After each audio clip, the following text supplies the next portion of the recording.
Dr. Laurence Olivier as your narrator and in the role of Scrooge in Charles Dickens' immortal story, A Christmas Carol.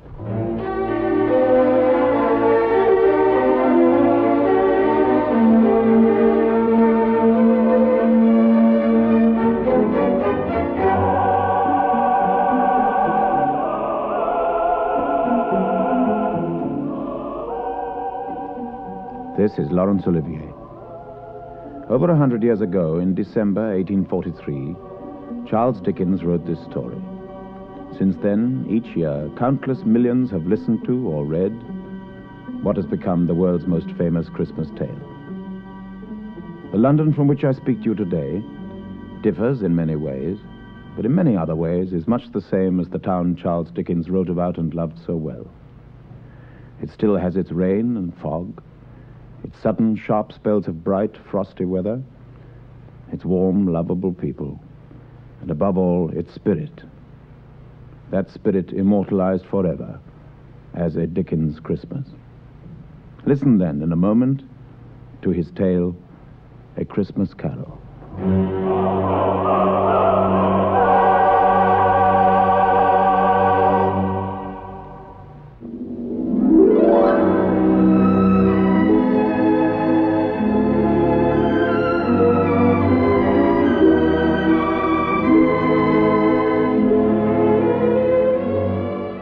Marley was dead to begin with, dead as a doornail. There was no doubt whatever about that. The register of his burial had been signed by Scrooge himself, and his name was good for anything that he chose to put his hand to. Old Marley was as dead as a doornail. But first let me tell you about Scrooge himself. Oh, but he was a tight-fisted hand at the grindstones, he was. A squeezing, wrenching, grasping, scraping, clutching, covetous old sinner. The cold within him froze his old features, nipped his pointed nose, shriveled his cheek, and stiffened his gait. He iced the office of his counting house in the hot days, and he certainly didn't thaw it 1 degree at Christmas. Merry Christmas, Uncle. God save you. Ah, humbug. Christmas a humbug, Uncle? You don't mean that, I'm sure. I do. Merry Christmas. What right have you to be merry? You're poor enough. Don't be angry, Uncle. Tomorrow is Christmas Day. Come and dine with us. I'll see you far enough. Good afternoon. But why not? We've never had any quarrel, to which I've been a party. Good afternoon. Well, you'll be very welcome. Merry Christmas, Uncle. Good afternoon.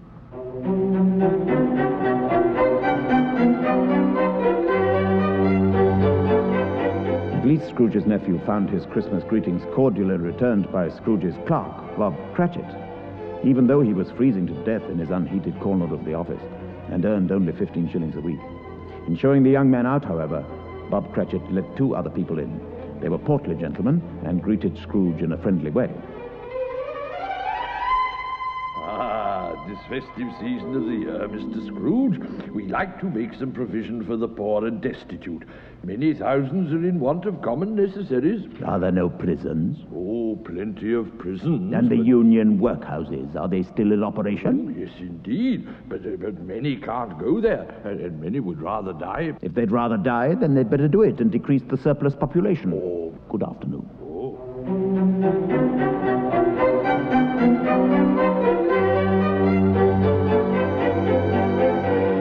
Well, that was the way that Scrooge felt on Christmas Eve. At length, the hour of shutting up his counting house arrived. With an ill will, he dismounted from his stool and tacitly admitted the fact to his clerk, Bob Cratchit. You'll want the day off tomorrow, I suppose. If quite convenient, It's sir. not convenient, and it is not fair. If I was to stop half a crown for it, you'd think yourself ill-used, I'll be bound. Well, it's only once a year, sir. Bah! Humbug!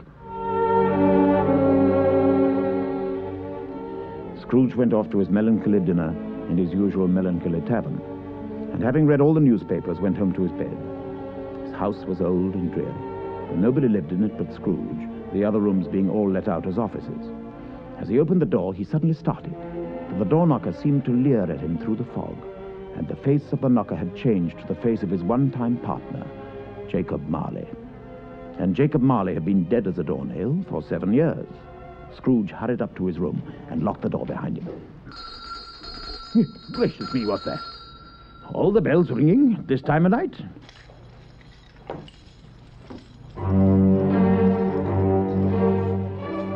The clanking of heavy chains up the stairs, along the passage to the locked door of his room, a ghostly figure suddenly appearing through the door and standing there in front of him. No need to ask who it was. It was the ghost of Jacob Marley. Marley in his pigtail, usual waistcoat, tights and boots, clasping a chain about his middle, a chain made up of cash boxes, keys, padlocks, and heavy purses wrought in steel. But a Jacob Marley that was transparent. In life, I was your partner, Jacob Marley. You are fettered. What is that chain you bear? I wear the chain I forged in life. I made it link by link and yard by yard, and of my own free will I bore it. Would you know the weight and length of the chain you bear yourself? It was full as heavy and as long as this, 7 Christmas Eves ago, and you have labored on it ever since. Jacob, speak comfort to me, Jacob. I have none to give. I am here tonight to warn you that you have yet a chance and hope of escaping my fate, Ebenezer. You were always a good friend to me, Jacob. Thank you. You will be haunted by 3 spirits. Haunted? I think I'd rather not be, Jacob. Without their visits, you cannot hope to shun the path I tread. Expect the first one tomorrow when the bell tolls 1. Oh. Couldn't I take them all at once and have it over, Jacob? Expect the second on the next night at the same hour. The third upon the next night when the last stroke of 12 has ceased to vibrate. Look to see me no more, and look that for your own sake you remember what has passed between us.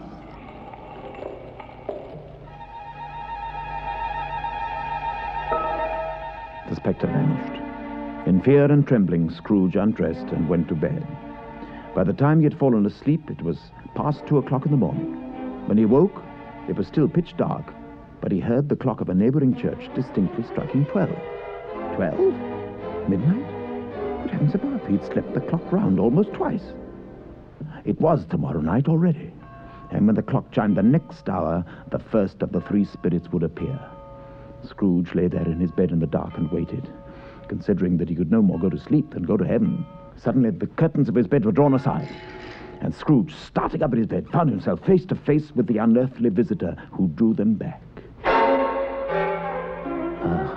Are you this spirit, sir, whose coming was foretold to me? I am. Who and what are you?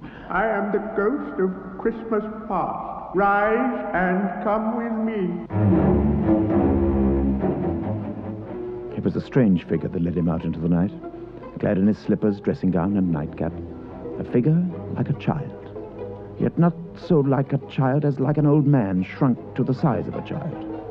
It wore a tunic of the purest white and carried a branch of fresh green holly in his hand. But the strangest thing about it was that from the crown of its head there sprung a bright, clear jet of light, which was probably why it used, in its duller moments, a great extinguisher for a cap, which it carried the rest of the time under its arm. Why, I know this place. I was a boy here, and that house there, it's where I went to school. Strange that you have forgotten it for so long. The school is not quite deserted. A solitary child is still there, neglected by his friends. Is it me? It was you, but listen. Dear brother, I've come to bring you home for Christmas. Home? Yes, home for good and all. Home forever and ever. Father's so much kinder than he used to be that home's like heaven. Last night he said you might come home and sent me in a coach to bring you, and we're to have the merriest time in all the world. My little sister, she had a large heart. Poor little sister. She died a woman and had children, I believe. One child. True. He is your nephew.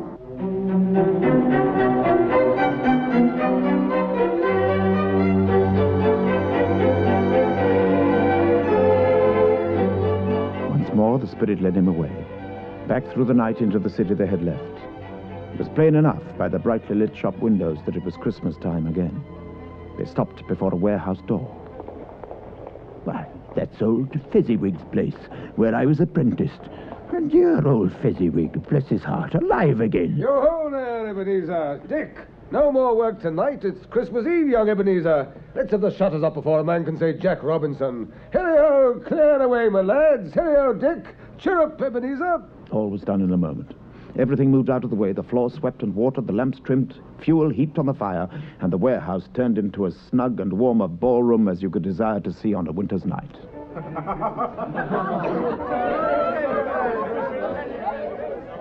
A small matter to make these silly folks so full of gratitude. Small? Why isn't it? He's only spent some 3 or 4 pounds of your mortal money. Does that deserve such praise? It isn't that, Spirit.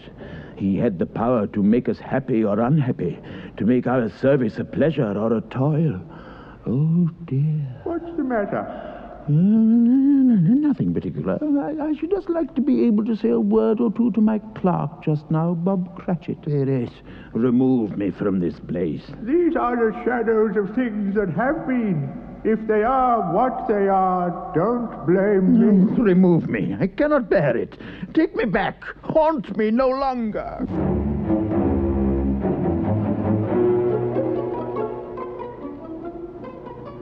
The flame that burned so bright upon the spirit of Christmas past was more than Scrooge could bear. Seizing the large extinguisher that it carried, Scrooge pressed it violently down upon the spirit's head. But though he pressed it down with all his force, he could not hide the light which streamed in an unbroken flood upon the ground. Suddenly he realized that he was back in his own bedroom. He gave the extinguisher a final squeeze, reeled across to his bed, and sank into a heavy sleep.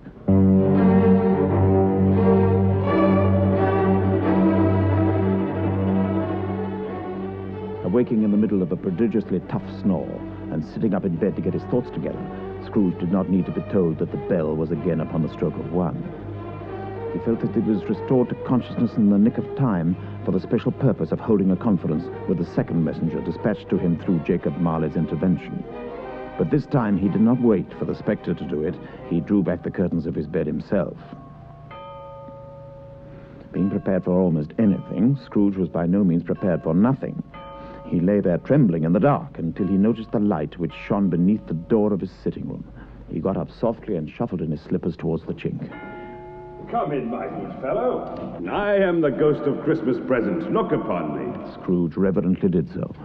In easy state upon his couch, there sat a jolly giant, glorious to see, who bore a glowing torch, in shape not unlike Plenty's horn, which shed its light throughout the room.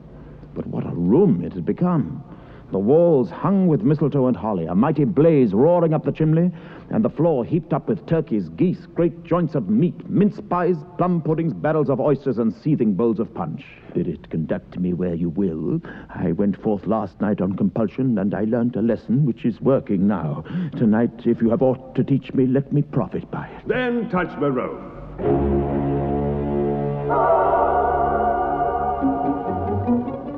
Holly, mistletoe, turkeys, and plum puddings all vanished instantly, and out into the night they flew over the twinkling lights of the great city. It was a remarkable quality of the ghost that, notwithstanding his gigantic size, he could accommodate himself to any place with ease, and that he stood beneath a low roof quite as gracefully as in a lofty hall, which was just as well, for in a moment they were standing there in the dining room of Scrooge's clerk, Bob Cratchit, and his family.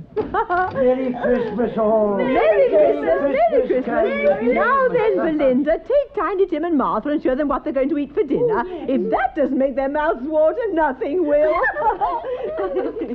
And how did little Tim behave at church, my dear? As good as gold and better. He told me coming home that he hoped the people saw him in church because he was a cripple and it might be pleasant to them to remember upon Christmas Day who made lame beggars walk and blind men see. The poor little mite. How good he is. Come along, all of you. Dinner's nearly ready, I'll be bound. Oh, good luck.